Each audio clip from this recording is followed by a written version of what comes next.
Welcome back to the new CHEX Daily. Joined now with Winn. So earlier I wasn't sure exactly what to call her. She's got a long list of titles. Yeah. Blogger, teacher, freelancer, but here she is in the flesh. So talking about kids' placements in schools today. What, how do people go about knowing where to place their kids? Well, it's funny because I saw an article a little while back called How to Get the Teacher You Want. Yeah. And really, the better question, it's better for our kids if we approach it like how to be happy with the teacher you get. And there are a couple of reasons for that. The first one is that it teaches kids resilience. And there are all sorts of opportunities where you need to advocate for your kid and you need to fight for something. So I'm not saying never to do that. But in terms of the classroom, it's such a safe place for them to get used to working with different styles. And in the future, we're not going to be picking their coworkers or picking their bosses for them. So it's good for them that way. The other reason that we should kind of honor, where they get placed is because a lot of professional thought does go into those decisions.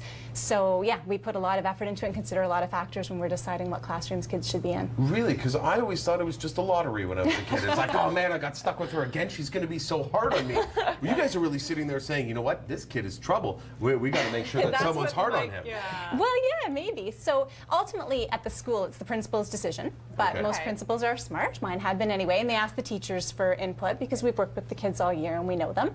So we look at academics for sure, but I think a lot of parents worry when there are split grades that if the brighter students, it must be going to the higher split, and if you're in a lower split, it must be some sign of trouble. But that's not necessarily the case. Okay. I know that I've recommended a couple of kids to be in a lower split because they're smart, they get their work done, they're very high achieving, but I think they need to build some confidence, and I want to see them gain some leadership skills. And I think it will be better for them to be with their peers and younger kids as opposed to their peers and older kids, so that they get that opportunity. I didn't think about it And we think about friendships as well. We want kids to be in a class with other kids that they like, and you might not even realize as parents what sort of budding friendships may be happening at school, or what sort of conflicts might be happening at school, and which kids maybe they shouldn't be with. So a lot of thought does go into it. Well, what if it comes back, you're in one class, the rest of the friends are in the other class?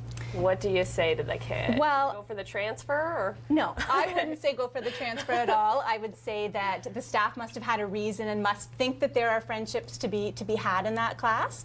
And our kids really do feed off us. So if we can tell them, I think you got a great teacher, this is going to be a great class, it's going to be an awesome year, they're going to believe that, and then we can all work together to make sure that's exactly what happens. Now, I'm sure oversights are made sometimes, and one of the only reasons I can think of why a parent might request a kid to switch out of a class is that maybe there's that kid in there that, maybe they don't get so much work done with them, because I always had a couple of kids when I was in school. You were that kid. I was, but there were a couple of kids that Michael had to be kept away from, and sometimes, maybe you got to switch classes, and that could be a reason, right?